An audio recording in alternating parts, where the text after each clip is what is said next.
안녕하십니까. 공작관TV 그레이트 게임 최수영입니다. 오늘도 저희 방송을 시청하시는 전국 곳곳의 국민 여러분들과 또 해외에 계시는 동포 여러분들께 깊은 감사를 드립니다. 오늘은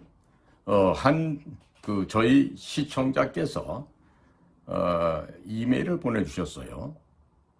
제목이 우주군의 한반도 배치와 이태원 사고라는 제목 하에 박근혜 대통령과 윤석열 대통령 간의 함수관계에 대해서 설명을 드리고자 한다면서 메일을 보내왔습니다.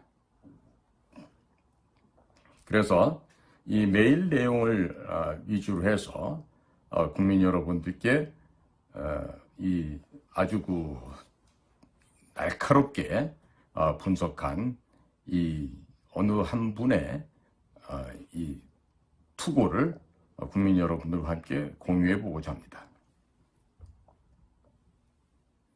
박근혜 대통령 탄핵에 대해서 많은 분들께서 단순하게 국내 문제로만 생각하시는 경향이 있는데, 박근혜 대통령 탄핵은 미중 패권 전쟁 속에서 2016년에 일어난 아시아 국가 최초로 미국과 체결한 한미우주협정과 사드 배치가 발단이 되어 일어난 국제적인 사건입니다.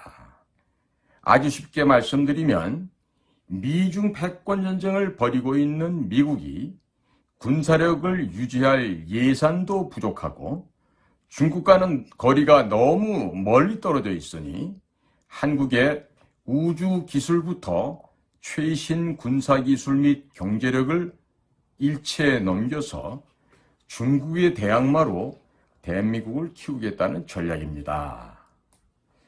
19세기 영국과 러시아의 그레이트 게임 당시에 영국이 러시아 남하를 막기 위하여 자금과 최신 군사 기술을 제공할 테니 러시아를 막아달라고 조정에 먼저 제안을 하였지만, 당시 조선의 조정은 러시아 편에 붙으면서 영국은 일본과 영일 동맹을 맺고 일본은 경제강국, 군사강국으로 키웠습니다. 그 과정에서 한반도가 일본의 식민지로 전락한 바 있습니다. 이제는 중국을 견제하기 위해서 한국을 경제강국, 군사강국으로 키우겠다는 것이 한미 우주협정의 핵심 골자인데, 한미 우주협정 체결로 연간 약 350조 원에 달하는 우주시장에 우리나라도 진출이 가능하게 되었습니다. 또 미국은 거의 모든 분야의 기술을 한국 기업들에게 넘겼고 한국군의 미사일 개발을 관련한 모든 제한을 풀어주었습니다. 한미 우주협정은 달 탐사 기술을 미국 나사, 미국 항공우주국이 한국에게 넘긴다는 것이 주요 골자인데, 이는 장거리 탄도미사일 ICBM을 개발할 수 있도록 미국이 지원한다는 의미입니다. 또 ICBM은 핵미사일이 아니면 개발할 이유가 없기에 한국의 핵무장을 의미하는 것이었습니다. 이런 전략은 이명박 정부 시절부터 준비가 되었고, 박근혜 정부에서 한미 우주협정을 맺었으며 윤석열 정권에서 착실하게 추진되고 있습니다. 그렇기 때문에 중국은 한국 내의 중국 공산당에 의해 포섭된 여야의 정치인, 언론, 학자, 시민단체, 중국인 유학생들을 총동원하여 거짓 선전선동, 가짜 뉴스를 터뜨렸고 결국 박근혜 대통령을 탄핵시키고 이명박 대통령까지 장기간 구속을 시켰던 것입니다. 이번 이태원 사고는 박근혜 대통령이 탄식 시즌2로 주인공만 박근혜 대통령에서 윤석열 대통령으로 바뀐 것이라 보시면 되겠습니다. 그러나 안타까운 점은 박근혜 대통령 탄핵 때에도 국정원이 사전에 막으려고 했으면 충분히 막을 수 있었고, 이번 이태원 사고 또한 충분히 막을 수 있었는데 넋놓고 있다가 당했다는 것입니다. 세월호 사건을 겪은 국민들은 자발적으로 일어나서 이들의 준동을 틀어 막았다는 것입니다. 이번 이태원 사건에 대해서는 대통령 경호실이 나서서 국정원 고위 간부들에 대해서 철저한 조사를 할 필요가 있다고 생각합니다. 중국과 북한에 아주 오래전에 포섭된 자가 고의로 정보를 누락, 왜곡시켰을 가능성이 매우 높은 상황입니다. 실수를 가장해서 성문을 열어준 셈입니다. 중국 공산당과 북한의 지원을 받은 문재인 정권이 들어서자마자 한국의 핵무장을 제거하기 위해서 탈원전을 시도했고 핵무기 원료인 플루토늄을 생산하는 가평 중수로인 월성원전을 폐기하려고 하였습니다. 또 중국산 태양광 패널을 수입하면서 중국에게 막대한 자금을 밀어주었고 전기요금을 올려서 국내 산업을 완전히 붕괴시키려고 하였습니다. 또 법인세를 올리고 52시간 근로제, 최저임금의 급격한 인상을 통해서 국내 산업 기반을 모조리 붕괴시키려고 했었던 것입니다. 또 도보다리에서 USB를 김정은에게 넘겼는데 이 안에 북한 수뇌부도 열어보고 깜짝 놀랄 만한 기밀들이 담겨 있었다고 합니다. 우리나라 원자력 시설들을 모두 해체하고 북한에 원자력 발전소를 지어주어야 북한이 대량으로 핵탄두를 생산하고 각종 미사일들을 만들 수 있는 자료들, 그리고 자금 지원 계획 등이 들어있었다고 합니다. 이 부분에 대해서도 국정원에서 조사를 전혀 하지 않고 있는데 국정원 고위직에 여전히 중국 공산당과 북한에 포섭된 자들이 깔려있는 것으로 의심되는 상황입니다. 문재인이 김정은에게 넘긴 USB도 국정원에서 돈 주고 북한에서 사오면 얼마든지 원본을 확보할 수 있습니다. 자, 이분의 기고문은 계속해서 이어지는데요. 아마 제가 보기에는 이 북한 쪽에도 상당한 경험이 있는 그러한 지식인 내지는 사회 경험이 매우 풍부하신 그런 분으로 유추가 되고 있습니다. 제보하신 내용은 다음과 같이 계속 이어집니다. 소련이 붕괴될 때 군부가 각종 무기들을 돈 받고 판 것처럼 지금 북한도 돈만 주면 다 사올 수 있습니다. 이태원 사고에 중국, 북한, 민노총, 민주당이 개입되었고 윤석열 대통령을 제거하기 위해서 사전에 기획하였다는 여러 가지 정황들이 계속해서 나오고 있습니다.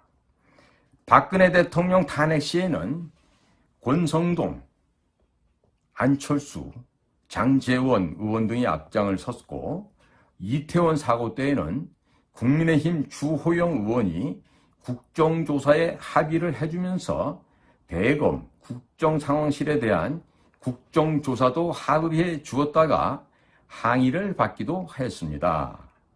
또 경찰이 조사 결과를 발표하지도 않았는데 정부 보상안을 발표하는 등 알 수 없는 행보를 보였습니다.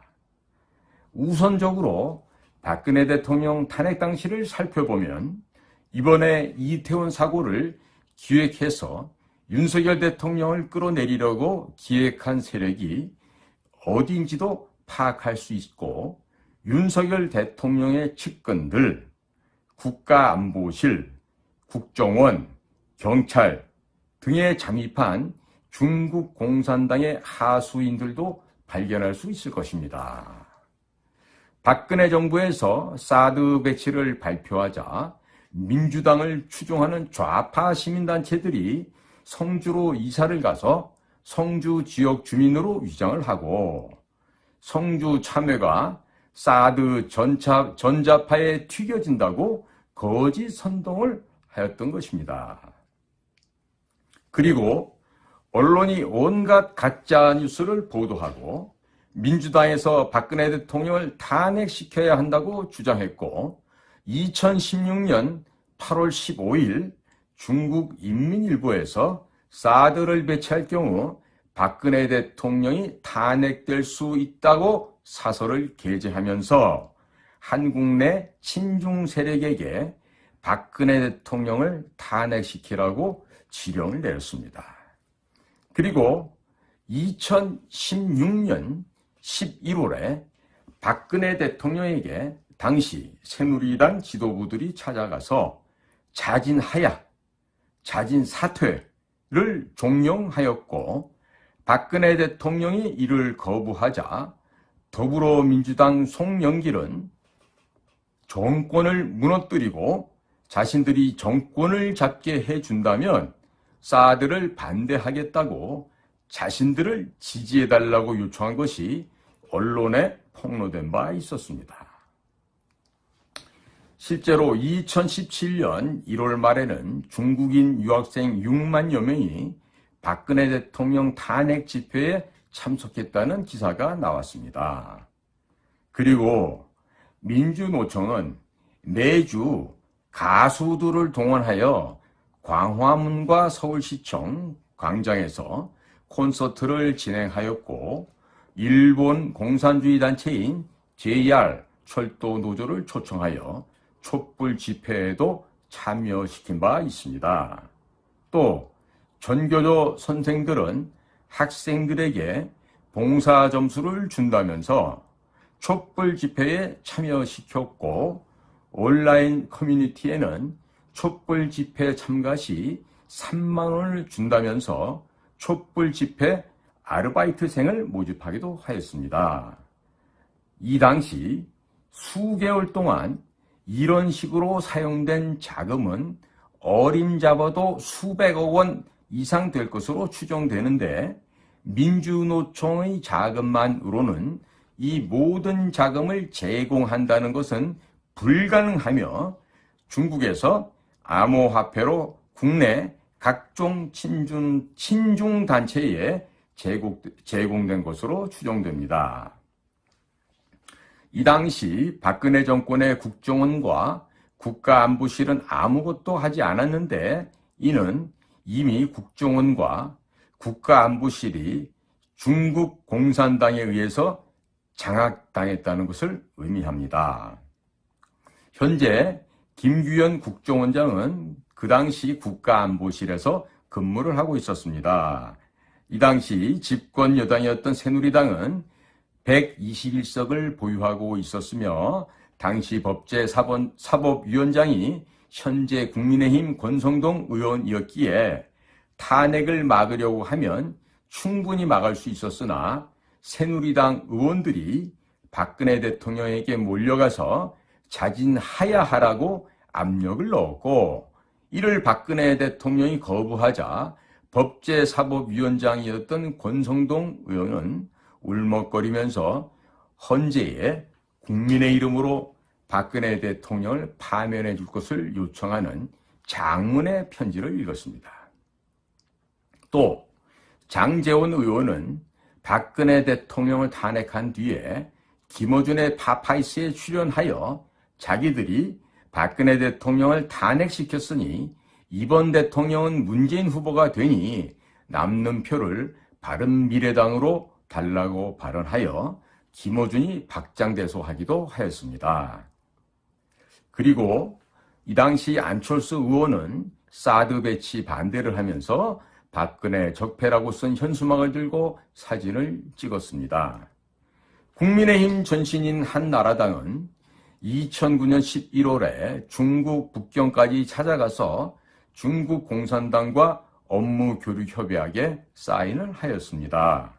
그 내용을 자세히 보면 업무 교류 협약을 파기할 때에도 사전에 중국 공산당과 협의를 하게 되어 있어서 사실상의 노예 계약서를 체결한 것입니다. 한미 상호 방위 조약도 둘 중 한쪽이 파기를 하겠다고 선언하면 1년 후에 자동적으로 파기가 되는데 한나라당이 중국 공산당과 맺은 MOU는 파기 전에 협의를 해야 한다는 것이 말이 되지 않습니다. 또 2015년 당시 새누리당 산하 정책연구소인 여의도연구원은 중국 공산당 산하의 차얼 학회와 또 다른 업무 교류 협약을 맺고 중국이 추진하는 1대1로와 박근혜 정부의 유라시아 이니셔티브를 접목시키는 것을 연구하기도 하였습니다. 더불어민주당의 민주연구원은 2019년에 중국 공산당 당교와 북경에서 업무 교류 협약을 체결하였습니다. 이로써 대한민국의 양대 정당 모두 중국 공산당 하부 조직으로 전락하게 된 것입니다. 이미 2009년부터 현재 국민의힘은 중국 공산당의 조선 총독부로 전락하였고 대한민국을 사회주의 국가로 끌고 가는 정책들을 만들기 시작했으며 한나라당 시절부터 애국 보수적인 인사들을 서서히 공천에서 배제하면서 좌익 인사들을 끌어들이는 작업을 하였습니다. 그런 작업들이 절정에 달한 시점이 박근혜 대통령이 2015년에 중국 공산당 전승절 행사에 참여하여 천안문에 올라갔던 사건입니다. 미국에서 여러 루트를 통해서 박근혜 대통령에게 중국 공산당 전승절 행사에 참석하지 말 것을 간곡하게 요청하였지만 주변의 참모들이 박근혜 대통령의 눈과 귀를 가리고 전승절에 참여하도록 만든 것입니다. 이 과정에서 우리가 눈여겨봐야 하는 사람은 현재 김규현 국정원장입니다. 이 글쓴이는요, 아무리 봐도 우리 국내의 정치 변화 사정이나 또 힘의 역학관계, 또 국제관계를 상당히 아주 예리하게 꿰뚫어 보고 있는 분 같아요. 마치 미국의 조지 프리더만 교수의 제자가 아닐까 하는 그런 또 의심이 가기도 합니다.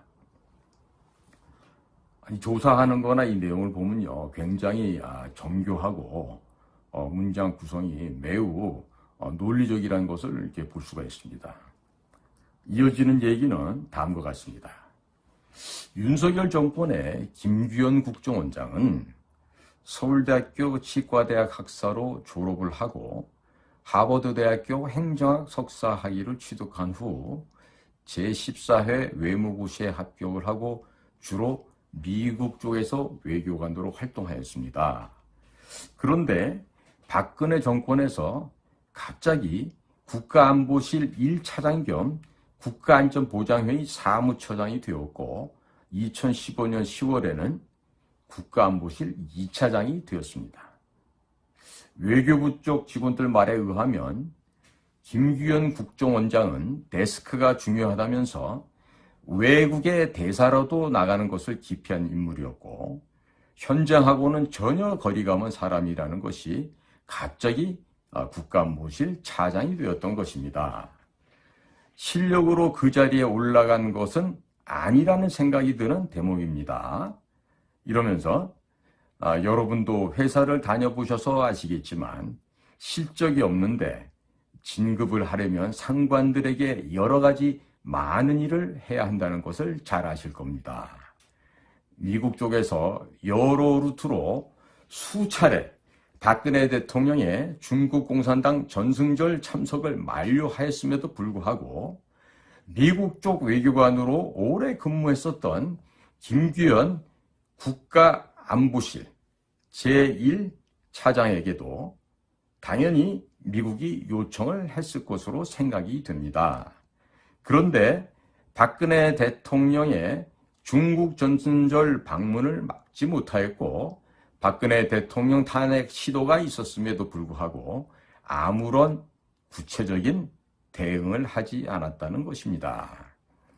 이 정도면 현재 김규현 국정원장과 중국 공산당과의 관계를 한번 의심해 볼 만합니다. 책상 물림만 하던 그를 실무가 매우 중요한 국가안보실에 누가 추천을 했는지도 조사해 볼 필요가 있겠습니다. 민간 분야 중소기업에서도 한 번 실패한 임원은 채용을 하지 않는데 자기가 모시던 박근혜 대통령께서 중국 공산당 전승절에 참석하는 것, 또 탄핵되고 구속되는 것을 막지 못하였다면 중국 공산당에 이미 오래전에 포섭되었거나 아니면 매우 무능한 사람이라고 합리적인 의심을 해볼 수 있습니다. 그리고 자기가 모시던 대통령이 탄핵되고 감옥에 갔으면 자기도 실패한 국가안보 책임자였기 때문에 도의적인 책임을 지고 정보라인에서 손을 떼야 하는데 윤석열 정권에서 국정원장이 되었다는 것은 상식적으로 이해가 되지 않으며 특정한 목적이 있는 것이 아닌지 의심해 볼 필요가 있습니다. 또 누가 이 사람을 국정원장으로 추천했는지도 조사를 해볼 필요가 있습니다. 이태원 사고가 일어나기 전에 민노총은 대구 10월 공산폭동을 기념하기 위해서 매년 10월에 대규모 집회를 실시했습니다. 또 윤석열 대통령을 끌어내리겠다는 이야기를 공공연하게 하고 다녔습니다. 그리고 원래 서양에서 할로윈 축제는 10월 31일인데 좌파 매체인 MBC에서 할로윈데이 축제를 이태원에서 10월 30일 토요일에 한다고 많이들 오라고 대대적 홍보를 하였고 용산과 이태원이 바로 인근이라는 것을 감안한다면 민노총이 용산에서 집회를 하고 이태원으로 몰려가서 어떤 짓을 할 것이라는 것은 충분히 예상할 수 있었습니다. 국정원에서 사전에 충분한 조치를 취할 수 있었습니다. 이 점은요, 저도 작년 추석 되기 전에 이봉규 TV 나가서 10월, 11월에 윤석열 대통령을 끌어내릴 그 민중봉기가 있을 거라고 경고방송을 이미 한 바 있었죠. 그리고 우리나라의 군, 경찰, 정보기관 모든 국가 단위에서는 이러한 그 민중봉기에 대비해야 된다고 경고방송을 일찍이 한 바 있었습니다. 글쓴이의 이야기는 계속해서 또 아래와 같이 이어집니다. 김규현 국정원장이 박근혜 대통령 시절에 청와대 국가안보실에서 근무를 하면서 촛불 집회 및 박근혜 대통령이 탄핵되는 과정을 보았다면 선제적으로 조치를 취했어야 마땅하는데 아무런 조치를 취하지 않았다는 것은 직무유기에 해당합니다. 아니면 무능하든지요. 이번 이태원 사고에도 북한 및 중국에 마약 성분이 대거 뿌려진 것으로 의심될 만한 정황 증거들이 발견되고 있으며 9월부터 인터넷 커뮤니티에 중국 하얼빈의 IP 주소로 윤석열 대통령이 제거될 것이라는 이런 글들이 대거 올라왔었는데 박근혜 대통령 탄핵을 막지 못한 자가 또 윤석열 대통령 제거를 위한 기획을 막지 못하였다는 것은 김규현 국가정보원장이 중국이 심어놓은 트로이 목마는 아닌지 국민들이 매우 불안한 상황입니다. 대통령 경호실에서도 이런 부분은 한번 따지고 들어가야 할 것입니다. 중앙정보부 부장 김재규가 박정희 대통령을 시해한 사건이 있었기 때문에 김규현 국정원장이 아주 오래전에 중국 공산당에 의해서 포섭되었을 가능성도 염두에 두고서 대통령 경호에 신경을 써야 할 것입니다. 이번 이태원 사고를 막지 못한 책임 소재를 가릴 때 꼭 한 사람 짚고 넘어가야 할 사람이 있다면 김규현 원장과 함께 있는 권춘택 국가정보원 차장입니다. 이러면서요, 권춘택 씨에 대해서 비교적 상세하게 또 묘사를 하고 있어요. 권춘택 국정원 해외파트 차장은 김성한 국가안보실장과 고려대학교 영어 영문과 동기입니다. 대북 공작이나 대중국 공작을 해본 경험도 없고 공산권 국가에 대해서 잘 모르는 사람입니다. 김규현 국정원장도 외교부 공무원 하다가 갑자기 국가안보실로 들어가서 자기가 모시던 박근혜 대통령이 중국에 의해서 끌려 내려오는 것을 보고도 속수무책, 또 이어지는 김성한 외교안보실장도 외교안보연구원에서 미주 파트 교수 생활만 계속하던 분인데 권춘택 국정원 해외 파트 차장도 중국과 북한에 대해서 전혀 모른다면 중국과 북한을 어떻게 다루겠습니까? 그러면 외교안보 라인에 중국과 북한 전문가가 하나도 없는데 그러면 대통령한테 잘못된 정보를 제공할 가능성이 매우 높습니다. 또 북한과 중국의 윤석열 대통령 제거 공작을 어떻게 막아낼 수 있겠습니까? 미국의 인도-태평양 전략은 중국을 조각내는 것이 기본 전략 목표입니다. 국정원 내부에도 중국과 북한에 대해서 현장 경험이 풍부한 인원들이 많은데 그런 사람들은 모두 배제하고 공산권에 대한 이해가 전혀 없는 자를 중요한 해외 파트 차장으로 임명했다는 것은 중국이나 북한에서 오는 각종 공작을 막아내는 것을 포기하겠다는 이야기로 들립니다. 중국과 북한에서 오는 윤석열 대통령 제거 공작에 대해서 문을 열어준 셈입니다.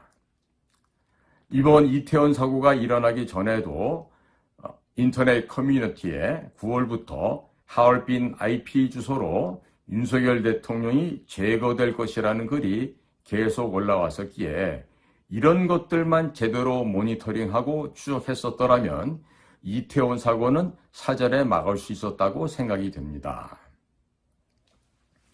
또 권춘택 차장은 원세훈 국정원장 비서 시절 권력 사유화 등의 의혹으로 내부에서 동료들로부터도 비판을 받았던 사람인데 이런 사람을 대통령 호위무사로 임명했다는 것은 김규현 원장과 유유상종이라는 생각이 듭니다.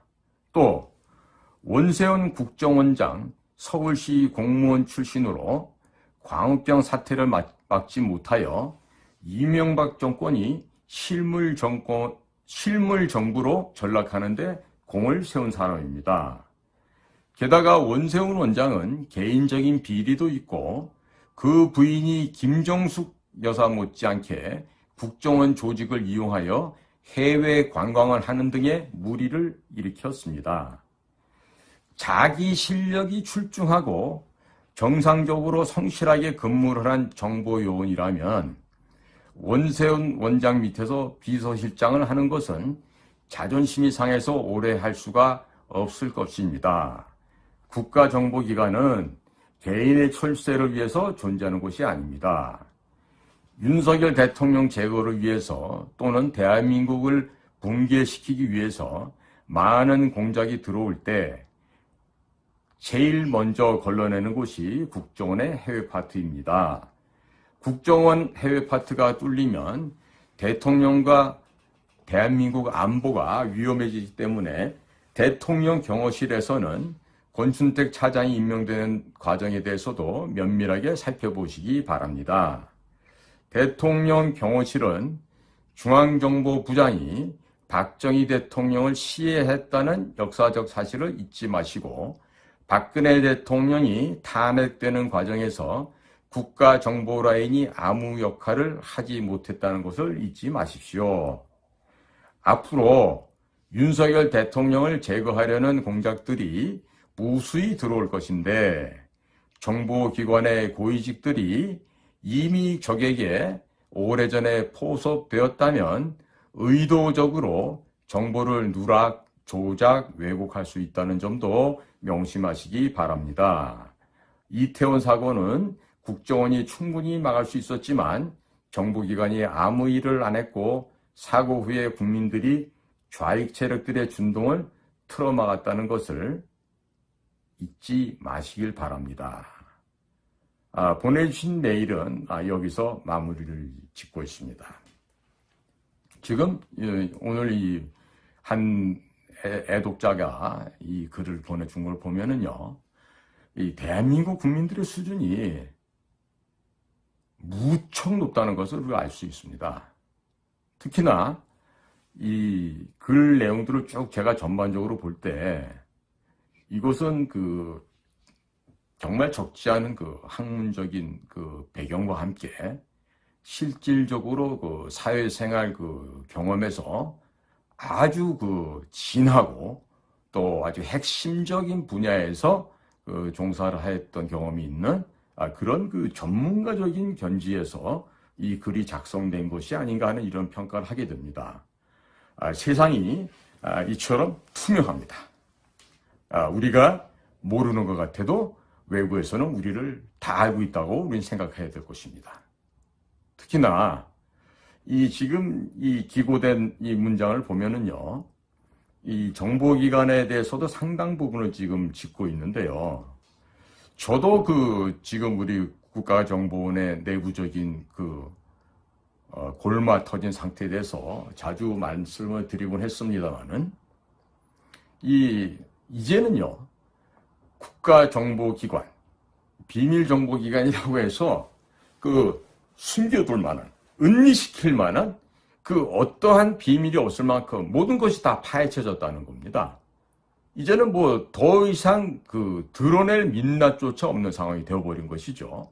특히나 서훈이 2017년에 국가정보원장으로 부임을 하면서 국정원의 발전 개혁을 위한 특별위원회, 즉 적폐청산위원회 TF를 만들어서 민변의 변호사들 또 현직 검사들 중에서 박범계 의원, 박범계 후에 이제 법무장관이 되죠. 박범계의 라인이었던 사람들, 그리고 참 도무지 우리가 이해할 수 없는 부류의 외부 인사들, 또 성공회대 무슨 정혜구라는 교수, 거기다 이제 치명적으로 국정원을 파괴하는 데 일조했던 사람들은요,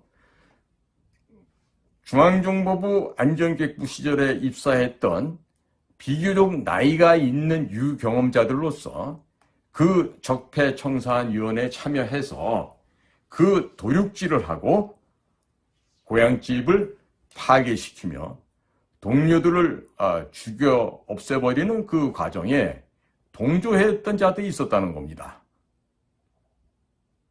그들은 적폐청산위원회에 참여하여 내부적인 비밀 정보 자료를 공개하는데도 서슴지 않고 동조하였고, 또 동료들이 또 후배들이 억울한 누명을 쓰고 형무소에 가서 옥살이를 할 때 그렇게 참여했던 자들은 해외 다른 나라의 대사로 파견 나가고 또 다른 고위관직을 얻어서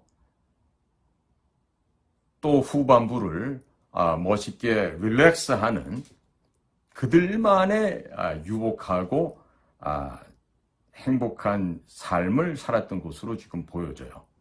과연 내가 근무했던 조직의 내부 심장을 파헤치고 그 내부에 숨겨져 있는 절대 바깥으로 보여줘서는 안 될 절대 비밀, 그 비밀들을 닭 모이 쫓듯이 쫓아서 다 파헤쳐 알리고, 또 비밀 취급 인가도 없는 민간인들이 그 모든 비밀 자료를 열독하게 함으로써 우리 조직 내에서 비밀 업무를 수행했던 우리 정보 요원들이 정말 형언할 수 없는 수모와 굴욕을 받으면서 형무소 생활을 하고, 이후에는 연금도 박탈당하며 경제적으로도 매우 어려운 생활을 하였다는 이 점이 비록 지금 사면복권은 되었다고 하지만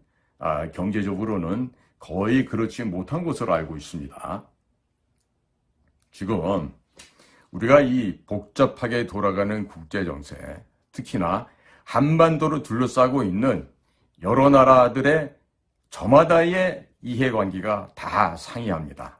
따라서 우리는 조선 말에 멍청한 판단을 하고 세계의 변화 동향을 전혀 감지하지 못했던 조선의 왕실, 특히나 우매하기 짝이 없었던 고종, 민비, 이런 부류의 인간들의 모습을 다시 되풀이해서야 우리가 되겠습니까? 우리는 주도적으로 앞으로 닥칠 우리의 미래를 우리 스스로가 헤쳐나갈 수 있는 지혜와 역량을 구비하고 또 그것을 더욱더 강화시켜야 될 것으로 믿습니다. 오늘은 박근혜 대통령과 윤석열 대통령과의 함수관계, 이 두 분의 관계를 통해서 바라본 여러 가지 국내의 변화상에 대해서 말씀을 올렸습니다. 오늘도 저희 공작관TV 그레이티 게임 경청해 주신 모든 시청자 여러분들, 또 국내외의 동포 국민 여러분들께 감사를 드립니다. 다들 안녕히 계십시오.